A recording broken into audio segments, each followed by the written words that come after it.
Section 48।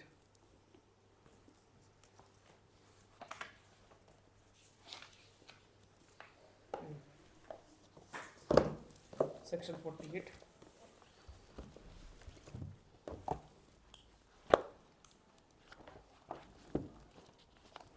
क्या है 48 में? Obligation of person making arrest to inform about arrest etcetera to relative और friends.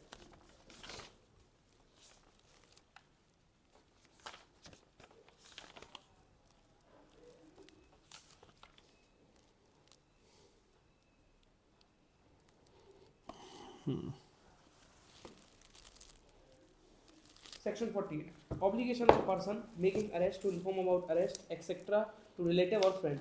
Every police officer or other person making any arrest under this Sanhita shall forthwith give the information regarding such arrest and place where the arrested person is being held to any of his relative, friends, or such other person as may be disclosed or nominated by the arrested person for the purpose of giving such information, and also to the designated police officer in the district. Subsection 2. पहले first पे आओ। Every police officer or other person making any arrest under this Sanhita shall forthwith give information regarding such arrest and the place where such arrested person is being held। ठीक है, उसके arrest की जानकारी और arrest करके उसको कहाँ पे निरुद्ध किया गया है उसकी जानकारी, उसके रिलेटिव्स को, ठीक है, उसके फ्रेंड्स को, है ना, या ऐसे कोई अन्य व्यक्ति को जिसको डिस्क्लोज की जाती है, नॉमिनेट करता है अरेस्टेड पर्सन। डिस्क्लोज मतलब उसको बताना, अच्छा, है ना। The purpose of giving such information and also to the designated police officer in the district. जो डेजिग्नेटेड पुलिस ऑफिसर है उसको भी बताना है। ठीक। Subsection 2. The police officer shall inform the arrested person of his right under subsection 1 as soon as he is brought to the police station. ठीक है, Subsection 3. आया समझ में? Police officer shall inform the arrested person of his rights. एक सवाल आता है, इसमें लिखा है जैसे ही वो पुलिस स्टेशन में ले जाए, लेकिन ऊपर वाले अपन ने देखा जिस भी जगह वो रख रहे हैं उसको, तो अगर सवाल दूसरी क्या जगह- है उसमें बताओ। तो दूसरी जगह रख रहे हैं तो जब वो नहीं बताएंगे। जहाँ भी रख रहे हैं भाई, अरेस्ट किया है, अरेस्ट करने के बाद कहाँ लेके आए हैं, हाँ, ये बताना है। अब ये बताने के लिए वो बता रहे हैं ना कि आप उनके आप बता दो भैया, कि रिलेटिव को बता दो, फ्रेंड को बता दो, या किसी अरेस्टेड पर्सन ने बोला कि साहब उसको बोल दो आप, ठीक है, तो उसको बोल देगा वो। ठीक। आया समझ में? कोई दिक्कत नहीं। Subsection 2 में ले लिखा ना as soon as he is brought to the police station। देखो ये as soon as he is brought to the police station, जो ये शब्द है ना भैया, इसकी प्रैक्टिकली कोई व्याख्या है सच नहीं है। कायदे से देखा जाए तो जैसे ही वो पुलिस स्टेशन लाया जाता है उसको बता देना चाहिए कि भैया आपके ये अधिकार हैं, ठीक है, ये पुलिस की ड्यूटी है। लेकिन अब जब तुम देख रहे हो कि वो बैठाले है, बता ही नहीं रही है, समय काट रही है, उस परिस्थिति में वो रॉन्गफुल कन्फाइनमेंट में है, ये समझ लो आप। अच्छा, हाँ, ठीक। क्योंकि पुलिस की क्या ड्यूटी है? उसके अपने राइट्स को एज सून एज पॉसिबल। देखो ना क्या लिखा है, एज, पढ़ो आप उसको, as soon as he is brought to the police station. अब as soon as he is brought to the police station की कोई डेफिनेशन तो है नहीं भाई, वो सर्कमस्टेंसेस पे डिपेंड करता है, ठीक है ना। लेकिन अगर वो बिल्कुल ठीक ठाक परिस्थिति में है, जो अरेस्टेड पर्सन है ना, कोई इंजरी नहीं है, कुछ नहीं है, तो फिर अगर उसको पुलिस स्टेशन ले आए हो तो आप उसको जानकारी दे दो कि आपको क्यों अरेस्ट किया है। ठीक। आया समझ में? लेकिन हम आपको प्रैक्टिकली बता दें कि जो गिरफ्तार होता है ना, आप ये समझ लो कि उसके आदमी तक कतराते हैं पुलिस स्टेशन आने से। अच्छा, कईयों बार प्रैक्टिकली बता रहे हैं। उसकी फैमिली काम आती है। नहीं, फैमिली भी डरती है आने से। अच्छा, क्या करे दे रहे, का कौन को पकड़े ले रहे, कौन से पूछताछ करे ले रहे, ठीक है ना। क्यों? क्योंकि उनको ये अधिकारों के बारे में जानकारी नहीं है। अब जब अपने आदमियों को जानकारी नहीं है जिनके लिए संहिता बनाई गई है, पुलिस वाले अपनी ड्यूटी कर रहे हैं, नहीं कह रहे, क्या फर्क पड़ता है? लेकिन फर्क पड़ता है क्योंकि संहिता में लिखा है कि भैया आपको ये करना पड़ेगा, इसलिए पुलिस वालों के ऊपर ये ड्यूटी है, ठीक है ना। एक भी आदमी थोड़ी सी दबिश दे दे तो सरेंडर हो जाती है पुलिस, आया समझ में? नहीं तो उनने तो कह दिया था कि तेरा थोपड़ा खराब है क्या, तो उसने बोल दिया कि क्यों, हमें तो लगता है कि भाई वर्दी पहने हो तभी आपको लिखना चाहिए। अब तुम उसको जानकारी दो ना कि अगर ये व्यक्ति वर्दी आज नहीं पहने तो किस कारण से वर्दी नहीं पहने।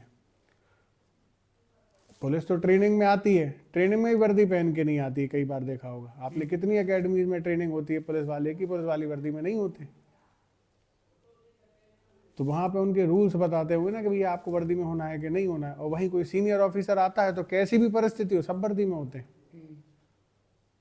ठीक, आया समझ में? Yes sir. तो कुछ जगह होता है कि वर्दी में नहीं होते, कुछ सर्कमस्टेंसेस ऐसे हैं, परंतु पुलिस स्टेशन में ही अगर कोई पुलिस एफआईआर लिख रही है, ठीक है ना, क्योंकि वहाँ पर लिखा जाता है कि इस व्यक्ति ने ऐसे एफआईआर लिखी है, ठीक है ना, जो एफआईआर को लिखता है ना उस व्यक्ति का नाम भी लिखा होता है भी, और उसका तक एग्जामिनेशन होता है, हम आपको बता दे रहे हैं प्रैक्टिकली। अगर आपको लगता है कि कोई ऐसी गतिविधि हुई है कि एफआईआर ही जानबूझ के ऐसी लिखी गई है जैसी हमने नहीं बताई थी, उस परिस्थिति में उस व्यक्ति की ड्यूटी है, अब आप उसको बुला सकते हो अगर आपको ऐसा लगता है कि ये गड़बड़ करी हुई है इनने। आया समझ में? तो पुलिस को ड्यूटीज पता है, आपको अपने राइट्स नहीं पता।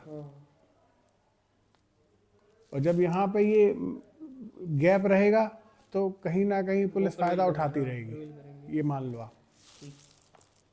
Subsection 3. An entry of the fact as to who has been informed of the arrest of such person shall be made in a book to be kept in the police station in such form as the state government may by rules provide. Entry of the fact as to who has been informed of the arrest of such person shall be made in the book to be kept. अब वो ही आ जाए तो उसकी entry करा लेते हैं, नहीं तो उनको क्या पड़ी है। लेकिन उनको पड़ी है, कानून कहता है कि तुमको पड़ी रहनी चाहिए कि अगर आपने किसी को अरेस्ट किया है तो आपने जिस व्यक्ति को बताया है कि ये व्यक्ति अरेस्ट हुआ था उसकी एंट्री करनी पड़ेगी, आपको बाकायदा लिखित रूप से बताना पड़ेगा कि हमने इनके नाम लिखा है कि भैया इनको बताना है। ठीक है। Subsection 4. It shall be the duty of the magistrate before whom such arrested person is produced to satisfy himself that the requirement of subsection 2 and subsection 3 have been complied with in respect of such arrested person. ठीक है ना, ये duty इनने magistrate को दे दी कि साहब इनने ये किया है कि नहीं किया है, आप इसकी जानकारी लिख लो। बहुत अच्छा वाक्य सुना रहे हैं। एक केस में पुलिस वाले ने क्या किया, सवेरे 8 बजे से 4 लड़कों को धर लिया, आया समझ में, उठा लिया। अब एक दिन निकल गया, दूसरे दिन 2 दिन निकल गए और उन्हें पेश ही नहीं किया। अब जब पेश नहीं किया तो मजिस्ट्रेट ने लिखित में पुलिस वाले से पूछ लिया था कि जब अपराध बेलेबल थे तो 2 दिन ये रखे क्यों रहे आप इन व्यक्तियों को।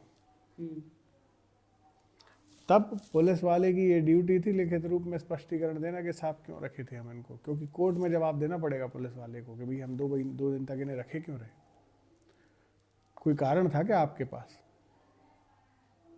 आया समझ में कि नहीं?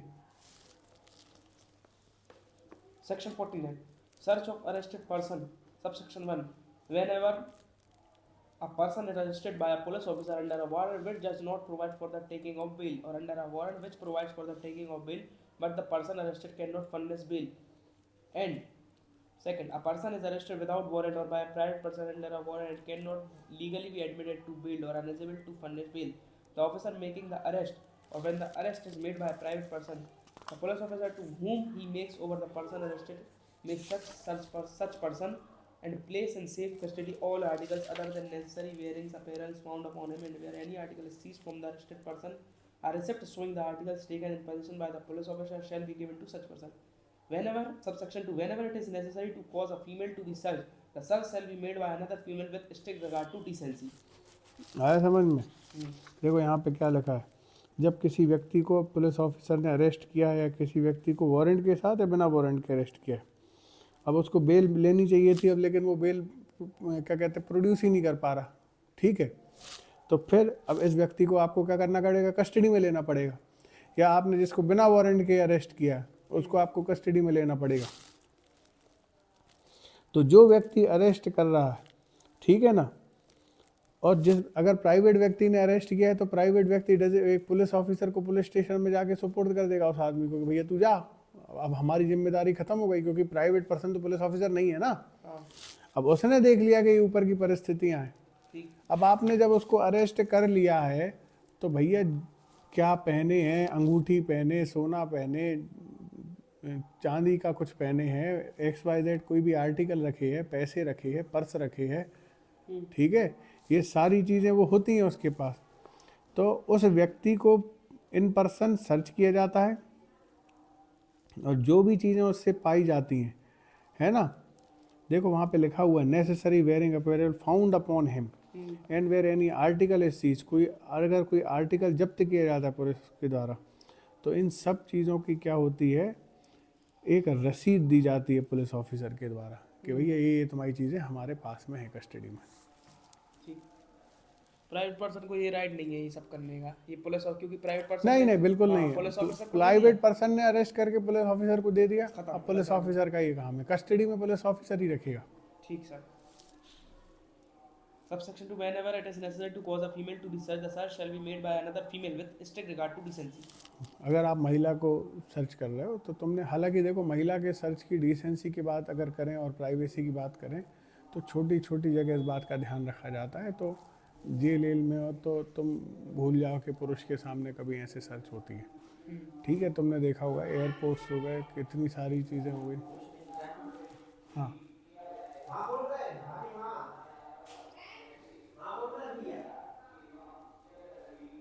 बंद कर दिया, अगर तेरे को बोला ये और ये बंद कर दिया अगर।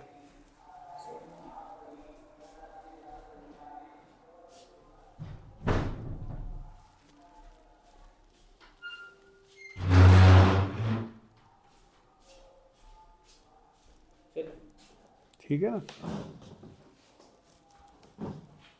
तो जितनी भी चीज़ें आपसे जब्त की गई उसकी आपको एक रसीद दी जाएगी। ठीक है। और महिलाओं को सर्च करते समय बहुत उनकी डिसेंसी का ख्याल रखा जाएगा। ठीक sir. Section 50, power to seize offensive weapons.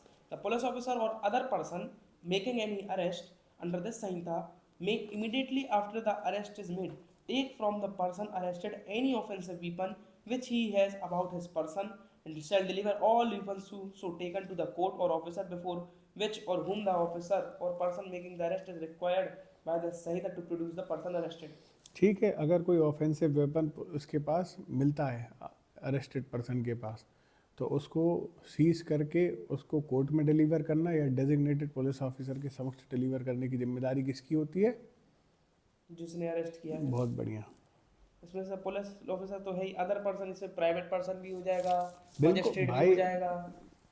एक बहुत अच्छा, चलो तुम्हें यही वाक्य सुना रहे कि ऑफेंसिव वेपन को सीज करके रखने के लिए क्या होता है कि एक मर्डर हुआ, एक गांव में जो मर्डर हुआ तो जो जिसने मर्डर किया था तो उसने क्या किया, उसने ये बका होता है ना, चाकू का एक प्रकार होता है, तो चाकू के प्रकार से उसके सीने में 2-3 बार चाकू घोंपा, ठीक है, उससे खून वून निकला, ठीक है, वहाँ के आसपास के लोगों ने देखा कर बाप रे ये तो ये कर रहा है, तो वो दौड़ के आए, तो जिसने मारा था उसको पकड़ा, उसके हाथ वाथ को पकड़ा और वहाँ से वो वेपन हटाया और वेपन हटाने के बाद पुलिस को डिलीवर किया। ठीक है, आया समझ में?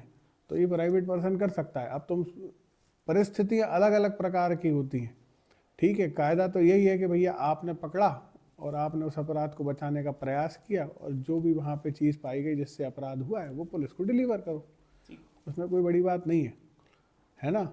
लेकिन कभी कभी परिस्थिति ऐसी होती है कि इतना खूंखार है आदमी कि तुम्ही को खतरा हो जाएगा जान का, तो ऐसी परिस्थिति में आदमी बचता है। आया समझ में?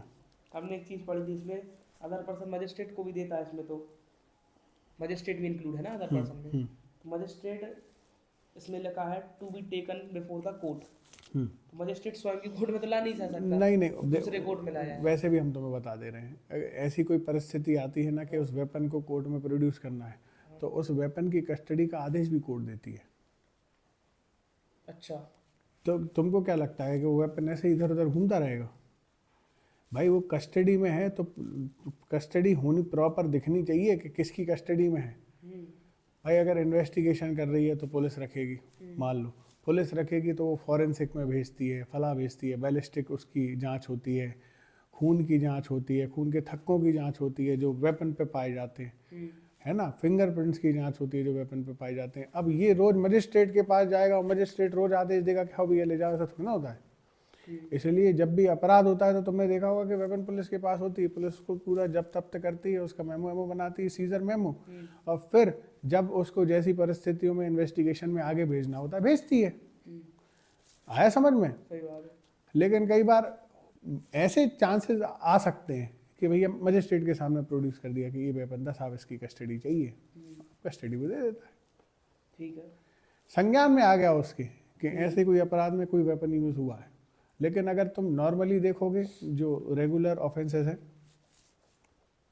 पुलिस के पास ही उसकी वो कस्टडी में रखता है, ठीक है ना, और वहाँ से फिर वो चीज़ें जब तक इन्वेस्टिगेशन पूरी नहीं होती वो सब रखी जाती, और बाकायदा उसके बाद सारी ऐसी चीज़ें तुम्हें वो जो माल खाना होता है, रूम बेसिकली जहाँ पे ये सब चीज़ें रखी जाती हैं, आर्टिकल्स, वहीं पे बाकायदा सेफली रखी रहती है, उसका रिकॉर्ड रहता है। अच्छा, हाँ ठीक है sir. Section 51 examination of accused by medical practitioner at the request of police officer. Subsection 1. When a person is arrested on a charge of committing an offence of a such nature and alleged to have been committed under such circumstances that there are a reasonable ground for believing that an examination of his person will afford evidence as to the commission of an offence, it shall be lawful for a registered medical practitioner acting at the request of any police officer and for any person acting in good faith in his aid and under his direction to make such an examination of the person arrested as is reasonably necessary in order to ascertain the facts which may afford such evidence and to use such forces as is reasonably necessary for that purpose. देखो यहाँ पे सबसे पहले heading से समझो कि किस व्यक्ति की बात हो रही है। Examination of the accused by medical practitioner, ऐसा कोई व्यक्ति जिसने अपराध किया है या अपराध के लिए दोषी है अभी, है ना, मतलब बेसिकली अपराधी की बात कर रहे हैं, एक्यूज की बात कर रहे हैं, ठीक है ना।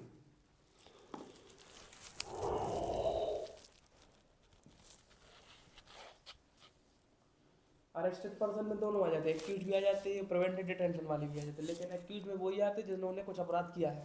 हाँ, प्रिवेंटिव डिटेंशन में भी अपराधी आते हैं बेटा, मतलब कि जिनको आपने रखा है ना कि भैया इनको डिटेन करना है, डिटेन किसको करोगे आप, लेकिन उनको किसी जिससे चार्ज पे नहीं कर संभावना सकते, है, संभावना है ना। तो सस्पिशन भी तो आता ही है ना बेटा। अब आ जाओ यहाँ पे, आ जाओ, पहले अपन ये खत्म करते हैं। देखो क्या लिखा है, एग्जामिनेशन ऑफ द एक्यूज्ड, कोई अभियुक्त है, कोई अपराध के संदर्भ में उस व्यक्ति को अपराधी बनाया गया है, ठीक है ना। तो अगर कोई रीजनेबल ग्राउंड्स होते हैं कि उसके शरीर से, मतलब जो अपराधी है उसके शरीर से कुछ ऐसे एविडेंसेस मिल सकते हैं जिससे अपराध की पुष्टि प्रॉपर हो सकेगी और ट्रायल में उसके एविडेंसेस कोर्ट में दिए जा सकेंगे, ठीक है, आया समझ में।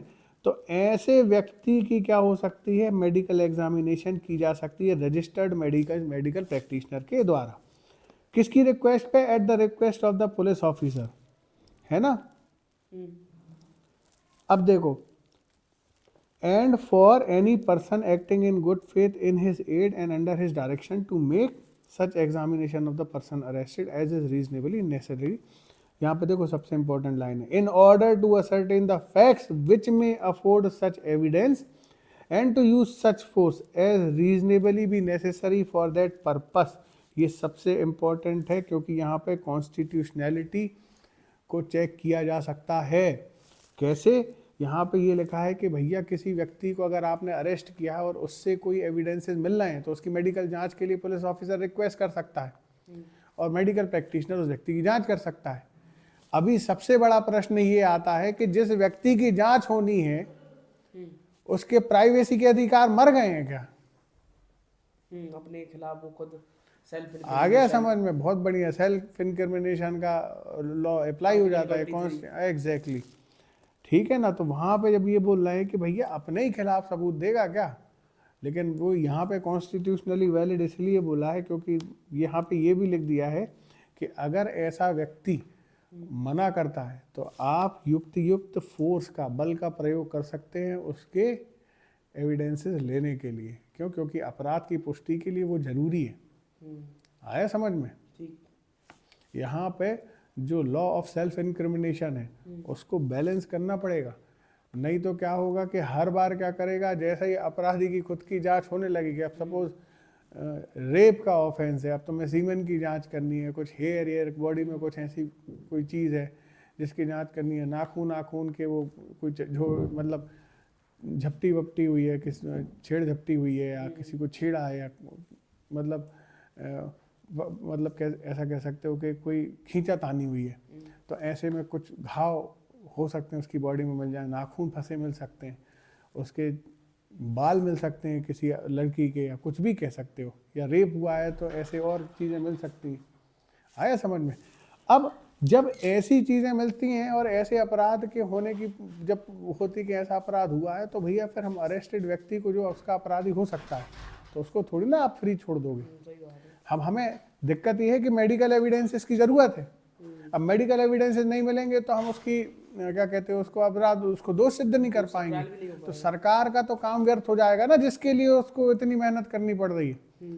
सरकार का काम है क्या है कि सरकार को कि भैया अपराध रोकना, और अगर अपराध हुआ है तो जिस व्यक्ति ने अपराध किया उसकी दोष सिद्धि के लिए पूर्णतः जो वो कर सकती है रीजनेबली लॉफुली वो सब करना, सारे सबूतों को इकट्ठा करना, उसको पेश करना, उसके बयान दिलाना, ये सब होता है। अब ये तो यहाँ पे फ्यूटाइल हो जाएगा ना, इसलिए यहाँ पे लिखा है कि आप युक्त का बल का प्रयोग कर सकते हो अगर वो मना भी कर रहा है तो, ठीक है ना, क्योंकि कानून का आप फायदा नहीं उठा सकते जब आप खुद गलत हो। ठीक है। आया समझ में? ठीक। Subsection 2. Whenever the person of a female is to be examined under this section, the examination shall be made only by or under the supervision of a female registered medical practitioner. देखो इनने क्या बोला है, supervision of a female registered medical practitioner. इसका मतलब ये है जो मेडिकल एग्जामिनेशन करेगा जरूरी नहीं है कि वो भी महिला हो, क्योंकि भैया स्पेशलिस्ट अलग अलग हो सकते हैं, जरूरी नहीं है कि महिला ही वही स्पेशलिस्ट मिले। इसलिए उन्होंने बोला है कि वहाँ पे ये पक्की बात है कि एक रजिस्टर्ड मेडिकल प्रैक्टिशनर फीमेल मिल जाएगी, उसके सुपरविजन में मेडिकल एग्जामिनेशन होगा। ठीक। बहुत सड़ी सी बात है, डॉक्टर्स भी ये बात समझते हैं कि भाई प्राइवेसी होती है और महिला की लज्जा का ध्यान रखना पड़ता है, ये तो सबको पता है।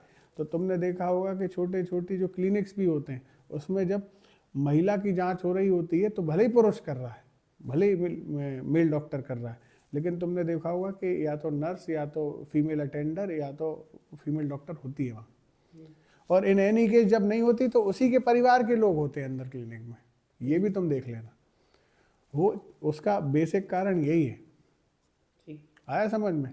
ठीक सर। एक ethical responsibility, professional responsibility doctor ने ले ली, और एक मॉरल और वो अपना वो हो गया सोसाइटल, वो भी हो गया कि नहीं ऐसा ध्यान रखना पड़ता है, वो करते हैं डॉक्टर्स। तुम देखोगे तो अपनी मम्मी लोग जाती हैं, सब जाते हैं, जरूरी थोड़ी ना कि महिला ही डॉक्टर जांच कर रही, लेकिन बच्चा खड़ा होता है उसका हस्बैंड खड़ा होता है या उसके घर वाले खड़े होते हैं, जांच कर रहे होते हैं। ठीक। Subsection 3. The registered medical practitioner shall without any delay forward the examination report to the investigating officer. है ना, रजिस्टर्ड मेडिकल एग्जामिनर अपनी जैसी जांच कर देता है उसके बाद जांच की रिपोर्ट भेज देता है, वही जो ऊपर पुलिस ऑफिसर कोई, बिल्कुल, जो इन्वेस्टिगेशन ऑफिसर आईओ के पास जाती है। क्योंकि देखो अगर किसी एक अपराध की जांच कोई एक व्यक्ति कर रहा है तो सारी जानकारी उसको चाहिए ना, तो अब वही सब कुछ कर रहा होता है, तो आईओ के पास ही वो सब आती है इन्फॉर्मेशन। आईओ ही कलेक्ट करके पूरी चार्जशीट बना के क्या करता है, कोर्ट में पेश करता है। तो जो ऊपर पुलिस ऑफिसर है वो कोई ऐसा नहीं है कि किसी रैंक का होना चाहिए, कांस्टेबल भी हो सकता है। आईओ यार कांस्टेबल नहीं होता है। नहीं, जो अपन ऊपर पुलिस ऑफिसर देख के आया है, eight the request of police officer. हाँ, उस समय पे ऐसी व्यवस्था हो सकती है। पुलिस यहाँ पे पुलिस ऑफिसर की कोई रैंक नहीं बताई है। हाँ वही ना। नहीं, बिल्कुल नहीं भाई, कई बार ऐसा होता है जांच करने के लिए कांस्टेबल ही लेके जाते हैं। अच्छा।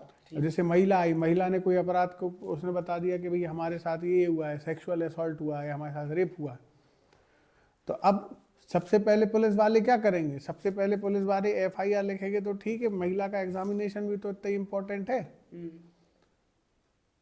सही बात है। आया समझ में कि भैया लेडी अगर ऐसा कह रही है तो उसकी जांच तो करा ले हम। उसके बाद फिर हम अपराध दर्ज तो अपराध होना ही है भाई, उसने बोला है कि ऐसा कोई गंभीर अपराध उसके साथ हुआ है तो अपराध तो दर्ज पुलिस को करना पड़ेगा, परंतु पुलिस अपनी इन्वेस्टिगेशन के पार्ट को भी तो फॉलो करेगी कि भैया इनकी मेडिकल जांच तो करा लें हम। ठीक है। Explanation in this section and section 52 and 53. Examination shall include the examination of blood, blood stains, semen, swabs in case of sexual offences, sputum and sweat, hair samples and fingernail clippings by the use of modern and scientific technique including DNA profiling and such other tests which the registered medical practitioner thinks necessary in a particular case. B. Registered medical practitioner means a medical practitioner who possesses any medical qualification recognized under the National Medical Commission Act 2019 and whose name has been entered in the National Medical Register or a state medical register under that act. देख लो इनने सब बोल दिया है कि कौन कौन सी जांच को भी एग्जामिनेशन बोला, शैल इंक्लूड मतलब कई जांचें होती हैं उसमें ये भी इंक्लूड है, सीमन की जांच। हाँ नहीं दे दो दे दो,